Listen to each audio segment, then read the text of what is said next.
Hello ಸ್ನೇಹಿತರೆ, ಮಧು ಮಂಥನಕ್ಕೆ ಸ್ವಾಗತ. Big boss ಮನೆಯಲ್ಲಿ ದಿನದಿಂದ ದಿನಕ್ಕೆ ಟಾಸ್ಕ್ಗಳು ಸಹ ರೋಚಕತೆ ಪಡೆದುಕೊಂಡು ಹೋಗ್ತಿವೆ. ಹೌದು ವೀಕ್ಷಕರೇ, ಫಿನಾಲೆ ದಿನಗಳು ಹತ್ರ ಬರ್ತಿದ್ದಂತೆ ಟಾಸ್ಕ್ಗಳು ಕೂಡ ಕಷ್ಟದ್ದೇ ಬರುತ್ತಿವೆ. ಎಲ್ಲರೂ ಕೂಡ ತಮ್ಮ ತಂಡ ಗೆಲ್ಲಲೇಬೇಕು ಎಂದು ಪಣ ತೊಟ್ಟಿದ್ದಾರೆ. ಇದಕ್ಕಾಗಿ ಕ್ಯಾಪ್ಟನ್ಸಿ ಟಾಸ್ಕ್ ಅನ್ನ ಬಹಳ ಅಗ್ರೆಸಿವ್ ಆಗಿ ಎಲ್ಲಾ ಸ್ಪರ್ಧಿಗಳು ಆಟ ಆಡ್ತಿದ್ದಾರೆ.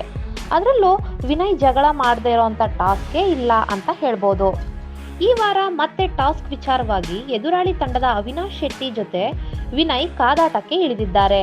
ಅವಿನಾಶ್ ಶೆಟ್ಟಿ ತಾವೇನು ವಿನಯ್ಗಿಂತ ಕಡಿಮೆ ಇಲ್ಲ ಎಂಬುದನ್ನು ಕೂಡ ಇಲ್ಲಿ ತೋರಿಸಿದ್ದಾರೆ.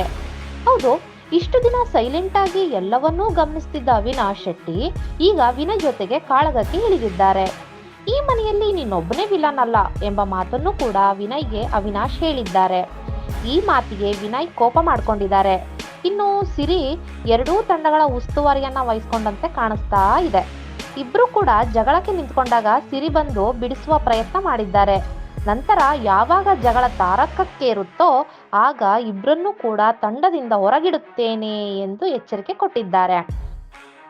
ಅವಿನಾಶ್ ಶೆಟ್ಟಿ, ನಮ್ರತಾ ಎಲ್ಲರೂ ಕೂಡ ಸಂಗೀತ ತಂಡದಲ್ಲಿ ಆಡ್ತಾ ಇರೋದಕ್ಕೆ ವಿನಯ್ ವರ್ತನೆ ನಮ್ರತಾಗೆ ತುಂಬಾ ಬೇಸರ ತರಿಸಿದಂತೆ ಕಾಣಿಸ್ತಾ ಇದೆ. ಅದೇ ರೀತಿ ಮುಖಭಾವ ಹೊತ್ತುಕೊಂಡು ಜಗಳವಾಡುವಾಗ ನಿಂತುಕೊಂಡಿದ್ದಾರೆ. ಇಷ್ಟ ದಿನ ವಿನಯ್ ಕಾರ್ತಿಕ್ ಜೊತೆಗೆ ಜಗಳ ಮಾಡಿಕೊಂಡು ಟಾಸ್ಕ್ ಆಡ್ತಾ ಇದ್ರು. ಈಗ ಕಾರ್ತಿಕ್ ಕೂಡ ವಿನಯ್ ಜೊತೆಗೆ ಆಟ ಆಡ್ತಾ ಇರೋದಕ್ಕೆ ತುಂಬಾ ಕ್ಲೋಸ್ ಆಗಿ ಇರುವಂತೆ ಕಾಣಿಸ್ತಾ ಇದೆ. ಇದಕ್ಕಾಗಿ ಎದುರಾಳಿ ತಂಡದ ಅವಿನಾಶ್ ಜೊತೆಯಲ್ಲಿ ವಿನಯ್ ಜಗಳ ಆಡಿದ್ದಾರೆ. ಇದರಿಂದಾಗಿ ಕ್ಯಾಪ್ಟನ್ಸಿ ಟಾಸ್ಕ್ಗೆ ನಡೆಸಿರ್ತಕ್ಕಂಥ ಆಟ ಕೂಡ ರದ್ದಾಗುವ ಎಲ್ಲಾ ಲಕ್ಷಣಗಳು ಕೂಡ ಕಾಣಿಸ್ತಾ ಇದೆ. ಕಳೆದ ವಾರ ಕೂಡ ವರ್ತೂರ್ ಸಂತೋಷ್ ಅವರನ್ನ ಅನ್ಯಾಯವಾಗಿ ಕ್ಯಾಪ್ಟನ್ಸಿ ಟಾಸ್ಕ್ ನಲ್ಲಿ ವಿನ್ ಆಗುವಂತೆ ಮಾಡಿದ್ರು. ಇದಾದ ನಂತರ ಬಿಗ್ ಬಾಸ್ ಕ್ಯಾಪ್ಟನ್ಸಿ ಟಾಸ್ಕ್ ಆಡೋದು ಬೇಡ ಎಂದು ನಿರ್ಣಯಿಸಿದ್ರು. ಈಗ ಮನಸ್ಸು ಬದಲಿಸಿಕೊಂಡು ಮತ್ತೆ ಕ್ಯಾಪ್ಟನ್ಸಿ ಆಡಿಸುವ ವೇಳೆಯೂ ಜಗಳ ಶುರು ಆಗಿದೆ. ಇದೀಗ ಬಿಗ್ ಬಾಸ್ ಹೊಸ ಟಾಸ್ಕ್ ನೀಡಿದ್ದಾರೆ.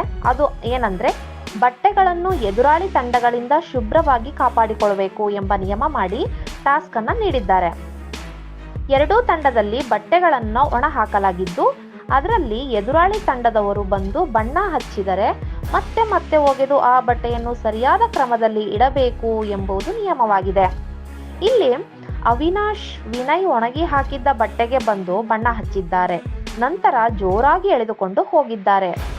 ಅವಿನಾಶ್ ಮಾಡಿದ ಕೆಲಸಕ್ಕೆ ವಿನಯ್ಗೆ ಕೋಪ ಬಂದಿದ್ದು ಬಟ್ಟೆಯನ್ನ ಎಳಿಬಾರ್ದು ಅಂತ ಹೇಳಿದ್ದಾರೆ. ಇದಕ್ಕೆ ಅವಿನಾಶ್ ಮತ್ತೆ ಮಾತನಾಡಿದ್ದು ವಿನಯ್ಗೆ ಇಷ್ಟ ಆಗಿಲ್ಲ. ಈ ವಿಚಾರಕ್ಕಾಗಿ ಇಬ್ಬರ ನಡುವೆಯೂ ಜಗಳವಾಗಿದ್ದು ವಿನಯ್ ಅವಿನಾಶ್ ಅವರನ್ನ ಕೆಳಗೆ ತಳ್ಳಿದ್ದಾರೆ. ಈ ವೇಳೆ ಸಿರಿ ಮಧ್ಯ ಪ್ರವೇಶ ಮಾಡಿ ಇವರಿಬ್ಬರ ಜಗಳ ಮಾಡದಂತೆ ಸಮಾಧಾನ ಮಾಡಿದ್ದಾರೆ. ವಿನಯ್ಗೆ ಅವಿನಾಶ್ ಏನಾದ್ರೂ ಕೆಳಗೆ ಬಿದ್ದು ತಲೆ ಹೊರ್ಕೊಂಡಿದ್ರೆ ಏನ್ ಮಾಡ್ಬೇಕಿತ್ತು ಅಂತ ಹೇಳಿದ್ದಾರೆ. ಇಬ್ಬರನ್ನು ಕೂಡ ತಂಡದಿಂದ ಹೊರಗಿಡ್ತೇನೆ ಎಂದು ಹೇಳಿದ್ದಾರೆ. ಇನ್ನು ವಿನಯ್ ಟಾಸ್ಕ್ ವಿಚಾರಕ್ಕೆ ಬಂದ್ರೆ, ಯಾವಾಗಲೂ ಜಗಳವಾಡದೆ ಟಾಸ್ಕ್ ಕಂಪ್ಲೀಟ್ ಮಾಡಿಲ್ಲ. ಈ ರೀತಿ ಅಗ್ರೆಸಿವ್ ಆಗಿ ಆಟ ಆಡದೆ ಇದ್ರೂ ಆಗುತ್ತೆ ಎಂಬ ಮಾತನ್ನ ವೀಕ್ಷಕರು ಕೂಡ ಇಲ್ಲಿ ಹೇಳ್ತಾ ಇದ್ದಾರೆ. ಚೆನ್ನಾಗಿ ಆಡುವ ಟಾಸ್ಕ್ ಅನ್ನ ಕೂಡ ಇವರು ಕೆಡಿಸ್ಬಿಡ್ತಾರಲ್ಲ, ನಂತರ ಜಗಳ ಮಾಡ್ತಾರೆ. ಇದು ವಿನಯ್ ಸ್ಟ್ರಾಟರ್ಜಿನ ಎನ್ನುವುದು ಕೆಲವರ ವಾದ ಆಗಿದೆ. ಮತ್ತೆ ಕೆಲವರು ವಿನಯ್ ಅವರನ್ನ ಮನೆಗೆ ಕಳಿಸುವುದೇ ಉತ್ತಮ ಅಂತ ಹೇಳ್ತಾ ಇದ್ದಾರೆ.